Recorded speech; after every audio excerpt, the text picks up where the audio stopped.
Assalamualaikum warahmatullahi wabarakatuh. Nama saya Muhammad Lutfi Akhtar. Datangnya saya di sini, saya akan mewawancara seorang bidan, yaitu Ibu Tita. Dan saya juga meminta izin kepada Ibu Tita untuk mewawancara. Apakah diizinkan, Bu? Ya, diizinkan. Baik, Bu. Terima kasih. Sebelumnya nama lengkap Ibu siapa? Tita Puspita. Baik, Bu. Ibu sudah berapa lama menjalani profesi sebagai bidan?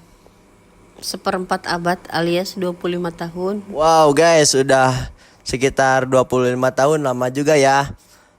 Sejauh ini, apakah tantangan terberat yang Ibu pernah hadapi sebagai seorang bidan, Bu? Tantangan terberat yaitu memotivasi orang untuk sangat peduli terhadap kesehatannya. Baik, Bu. Apalagi kita kan hidupnya di kampung. Baik, Bu. Sebelumnya nih, saya mau minta maaf, Bu. Apakah saya boleh mengulik lebih dalam kehidupan Ibu? Apa contohnya, ngulik apa? Contohnya,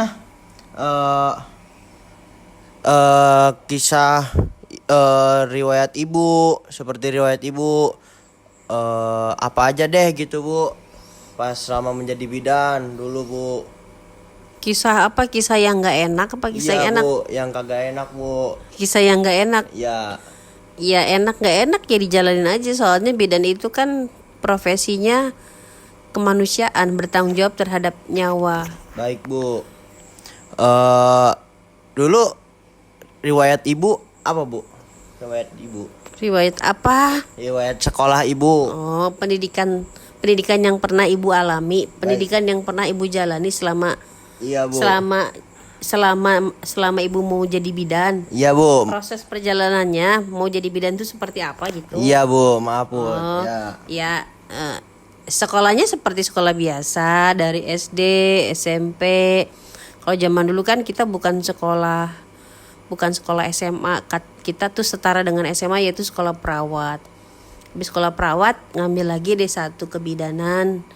Habis sekolah D1 kebidanan ngambil lagi D3 kebidanan. Habis D3 kebidanan ngambil lagi D4 kebidanan. Selesai D4 kebidanan ngambil lagi S1 profesi kebidanan. Waduh, berarti lumayan lama ya, Bu ya. Kira-kira kalau ditanya capek nggak, Bu? Nggak ada capeknya sih, karena saya sangat mencintai profesi saya. Baik, Bu. Saya akan meminta tanggapan Ibu tentang mengenai maraknya sekolah kesehatan yang menghasilkan banyak sekali bidan baru. Tanggapan saya terhadap sekolah kesehatan, berarti jenjangnya setara dengan S1. Itu yang ditanya. Iya, Bu. Bedanya dengan zaman Ibu di zaman dulu, sekolah itu sekarang karena berbasis digital, jadi sekolahnya itu semuanya serba digital, serba media sosial, serba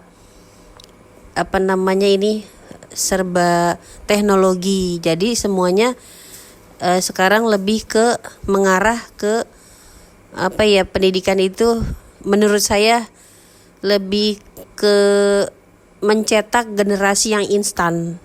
Nah, di zaman kita sekolah dulu di tahun 90-an, zaman saya sekolah kesehatan sampai S1 itu ya semuanya dicetak oleh tenaga kesehatan yang berbasis dengan pengalaman di lapangan. Jadi jauh 180 derajat dengan adik-adik siswa sekarang yang sekolah di zaman era digital. Jadi jujurnya saya pribadi harus banyak mengikuti proses itu.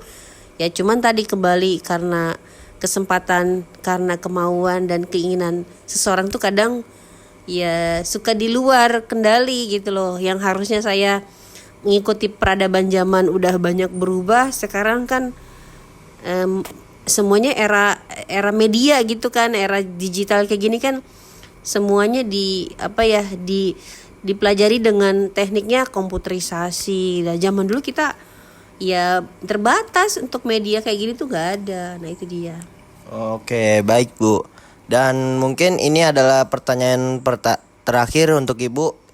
Bisa nggak Ibu mencoba jelaskan apa perbedaan perawat dengan bidan? Jauh. Kalau perawat, perawat orang yang merawat dengan kondisi merawat lah. Kalau merawat berarti dia menjaga kesehatannya, memberikan apa ya, perlindungan terhadap dirinya supaya dia nggak gampang terkena penyakit-penyakit tertentu. Kalau merawat orang yang sudah didiagnosa dokter untuk memberikan obat. Perawat itu di bawah perintah dokter untuk proses pemberian obat, perawatan yang ada di skala rumah sakit gitu misalnya. Kalau perawat itu orang yang punya tugas merawat pasiennya dengan instruksi seorang dokter. Kalau bidan, orang yang bekerja secara mandiri, yang mempunyai skill atau kemampuan untuk memberikan asuhan kepada ibu dan bayi sampai bayi itu lahir sehat selamat, balita hingga ke masa kanak-kanaknya. Itu masih dalam pemantauan bidan. Jadi bidan itu spesifik lebih ke kesehatan ibu dan bayi. Itu loh, Dek. Baik Bu, mungkin cukup. Terima kasih buat Ibu yang telah mengizinkan saya untuk mewawancara Ibu. Cukup, terima kasih. Sekian. Wassalamualaikum warahmatullahi wabarakatuh. Waalaikumsalam. Mana coba?